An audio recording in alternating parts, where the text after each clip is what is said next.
Welcome back خواتین و حضرات، محفل میں ایک بار پہ خوش آمدید ذوالفقار بھائی در نبی پہ.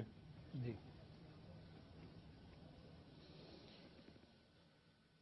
در نبی پر پڑا رہوں گا،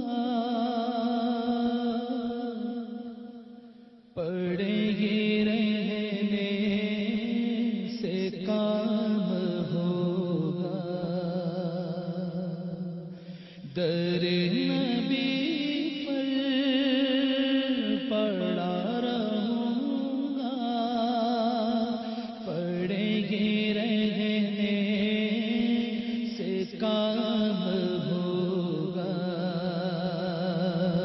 کبھی تو قسمت کھولے گی میری، کبھی تو میرا سلام ہوگا. کبھی تو قسمت کھولے گی میری، کبھی تو میرا سلام ہوگا. کیے گی جاؤں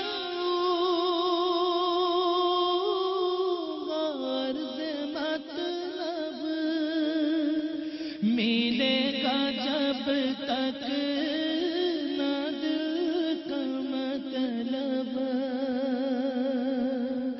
کیے گی جاؤں گا عرض مطلب، ملے گا جب تک نہ دل کا مطلب. نہ شام مطلب کی صبح ہوگی، نہ یہ فسانہ تمام ہوگا. نہ شام مطلب کی صبح ہوگی، نہ یہ فسانہ تمام نہ یہ فسانہ تمام ہوگا. در نبی پر پڑا رہوں گا، پڑے گی رہنے سے کام ہوگا. اسی طرح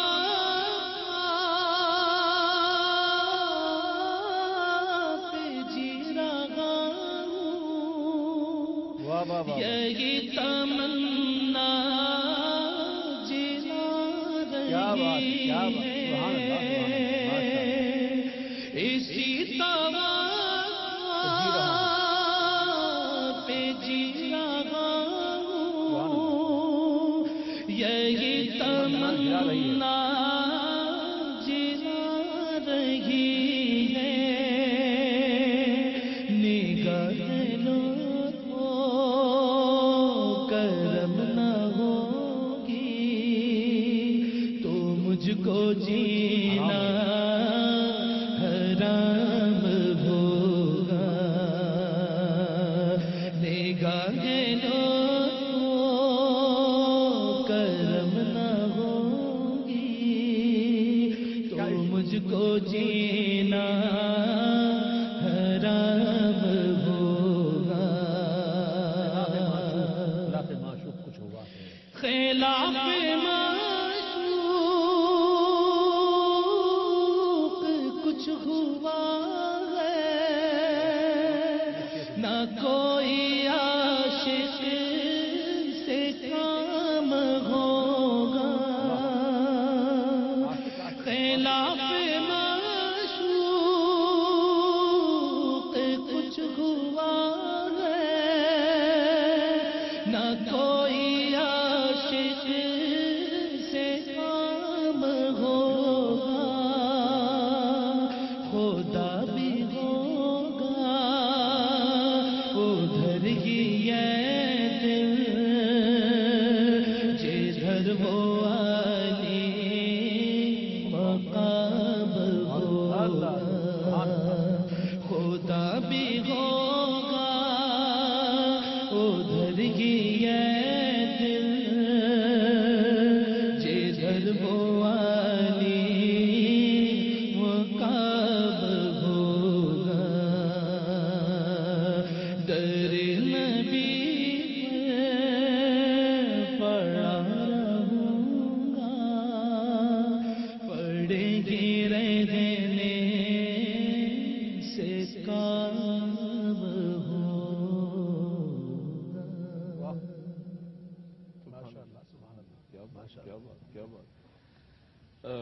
بھائی یہ جو اجتماعیت کی بات ہم کر رہے تھے جی کہ یہ محافل اعتکاف پہ بھی لوگ بیٹھے ہوئے ہیں، یعنی سب کا اپنا اپنا ایک انداز ہے، لیکن کوئی نہ کوئی انداز ہونا چاہیے. جس طرح سے بھی آخری عشرے کو ان راتوں کو گزاریں، صاحب بالکل اجتماعی محفلوں میں جائیں یا اس طرح کی محفل اٹینڈ کریں جیسے کل ہماری انشاءاللہ ہو رہی ہے، یا اعتکاف میں جو بیٹھ گئے خوش نصیبی ان کی جو چلے گئے حرم میں ان کی ماشاءاللہ جو گھروں پہ ہیں عبادات میں مصروف ہیں، جو کاروبار اپنا رزق حلال، یعنی جو جہاں ہے اس انداز میں کچھ نہ کچھ کرے. اجتماعیت کے حوالے سے اس میں نے جو ایک بات کہی ہے کہ نماز کے اندر اجتماعیت ہے، عید ہے. نماز بجماعت کے بارے میں حدیث پاک میں باقاعدہ طور پر آتا ہے کہ جب امام بلدارین کہتا ہے، مقتدی بھی آمین کہتے ہیں، اللہ کے فرشتے جو صفوں میں موجود ہوتے ہیں. جب نماز ہوتی ہے نماز بجماعت تو اللہ تبارک و تعالیٰ کے مبارک فرشتے اور معصوم فرشتے بھی صفوں میں موجود ہوتے ہیں. سبحان اللہ، سبحان اسی لیے فرمایا کہ جب سلام کرو تو ان کی بھی نیت کرو کہ وہ بھی موجود ہیں. تو فرمایا کہ جب امام کی آمین، مقتدیوں کی آمین اور اللہ کے ان معصوم فرشتوں کی آمین مل کر اللہ تبارک و تعالیٰ کی بارگاہ کے اندر جاتی ہے تو فرمایا رب تبارک و تعالیٰ اس آمین کو قبول منظور کرتا ہے. تو خاص طور پر جو محافل ہوتی ہیں جیسے قرآن مجید کی میں نے آیت بھی پڑھی کہ تنزل الملائکۃ والروح فیہا باذن ربہم من کل امر سلام ہی حتی مطلع الفجر. فرشتے ایسی محافل کو تلاش کر رہے ہوتے ہیں سبحان کہ اللہ. مسلمان اجتماعی طور پر اللہ کا ذکر کر رہے ہیں، استغفار کر رہے ہیں، دعا کر رہے ہیں. ان کے ناموں کو سب اللہ تبارک و تعالیٰ کی بارگاہ میں لے کے جاتے ہیں اور رب تبارک و تعالیٰ فخر فرماتا ہے کہ ایک وہ وقت تھا کہ فرشتے کہتے تھے کہ اے مالک و مولا تو انسان کو پیدا نہ کر، اس زمین میں فساد کرے گا، خون بہائے گا. اللہ تعالیٰ فرماتا ہے فرشتوں یہ دیکھو یہ میرے بندے کیسی میری تسبیحات کر رہے ہیں، کیسا میرا ذکر کر رہے ہیں، کیسا مجھے یاد کر رہے ہیں. تو اللہ تبارک و تعالیٰ یباہی للملائکہ، تو ملائکہ کے سامنے فخر فرماتا ہے اپنے ان بندوں کی عبادات پر. ایک میں جملہ کہوں گا دعا کے حوالے سے، جیسے قبولیت کی ہم بات کر رہے تھے، اس میں ایک نبی کریم صلی اللہ علیہ وسلم نے فرمایا کہ جب بھی دعا مانگا کرو تو دعا تم ایقان و یقین کے ساتھ مانگا کرو. وَاعْلَمُوا أَنَّ اللَّهَ لَا يُسْتَجَابُ مِنْ دُعَاءٍ قَلْبٍ غَافِلٍ لاهٍ. آپ کے ہاتھ تو اٹھے ہوئے ہیں، آپ زبان سے کلمات تو کہہ رہے ہیں، لیکن آپ کا دل غافل ہے، دل متوجہ نہیں ہے آپ کا. فرمایا اس دعا کو بھی اللہ تبارک و تعالیٰ قبول و منظور نہیں کرتا ہے. تھوڑی دیر بعد زوردار آواز لگا دی آمین، کچھ بھی نہیں پتا کیا ہو رہا ہے، کیا پڑھ رہے ہیں، کیا کلمات ہیں، ذہن کہیں اور آپ کا. فرمایا وہ دعا بھی قبول نہیں ہوتی ہے. اور فرمایا کہ یقین نہ ہو، فرمایا انتم موقنون بالاجابتی، تمہارا یقین ہونا چاہیے کہ میرا رب، بلکہ دوسری ایک حدیث قدسی ہے کہ رب تبارک و تعالیٰ فرماتا ہے کہ میں اپنے بندے کے گمان کے مطابق اس کے ساتھ معاملہ کرتا ہوں. تو اپنے رب سے ہمیشہ انسان اچھا گمان کرے، رحمت کا گمان کرے، برکت کا گمان کرے کہ میرا رب میری دعا کو قبول فرمائے گا. اور اب یہ دیکھیں کہ بڑے بڑے میں یعنی بڑے بڑے واقعات قرآن شریف کے اندر جب ہم پڑھتے ہیں تفسیر، بڑے بڑے واقعات وہ 3-4 کہیں آیات میں موجود ہیں. کوئی ایک آیت بھی ایسی ہے کہ اس کے اندر بھی بہت بڑا حکم آ گیا، بہت بڑی بات. ایک آیت قرآن شریف، اس ایک رات کے بارے میں پوری سورت ہے. مطلب قرآن شریف کی ایک پوری سورت ہے، اور اس میں یعنی میرا خیال ہے کہ لوگوں کو اب مطلب اکثریت کو لیکن تصور کریں کہ قرآن شریف کی آیت نہیں، ایک لفظ بھی نہیں، ایک پوری سورت ہے اس رات کے اوپر. اور یہ جو بات مفتی صاحب نے کی کہ یعنی مطلب فجر یعنی صبح ہونے تک یعنی پورا اللہ تعالیٰ نے بیان کیا. اور اس کے بعد اگر یعنی خوش قسمتی ہے لوگوں کی، میں سمجھتا ہوں ہم سب کی، کہ ایک رات ایسی مل جائے جس کے بارے میں پوری ایک صورت ہے، یعنی اس کے نام سے ٹائٹل، نیم ٹائٹل کے ساتھ، ٹائٹل کے ساتھ. لیلۃ القدر. ویسے تو قرآن شریف کا ایک لفظ بھی یہ بہت بڑا ہے، مگر ایک رات پوری ایک سورت کا نازل ہونا ظاہر ہے اس کی اہمیت کو اجاگر کر رہا ہے. ٹھیک ہے. اور خاص جو ورڈ ہے اس کا کہ لیلۃ القدر خیر من الف شہر، اور 3 دفعہ یہ لیلۃ القدر کا لفظ 3 دفعہ ہے. 3 دفعہ. اسی لیے بعض مفسرین نے لکھا ہے کہ اس لیلۃ القدر کے اندر 9 حروف ہیں اور یہ 3 بار آیا ہے، تو 9 یا 27، تو اس لحاظ سے 27 کو بہت زیادہ لوگ اہمیت مناتے ہیں، اہمیت دیتے ہیں. حالانکہ 21ویں شب، 23ویں شب، 25 کل 25ویں، پھر 27ویں، پھر 29ویں، ساکھ آتے ہیں. ان میں سے کوئی بھی ایک ہو سکتی ہے، کوئی بھی ایک ہو سکتی ہے. تو بات بڑی خوبصورت کر رہے تھے علامہ صاحب اجتماعیت کے حوالے سے. ڈاکٹر صاحب، جب ہم مل کے کوئی عبادت کرتے نا، اس کا مزہ دوسرا ہوتا ہے.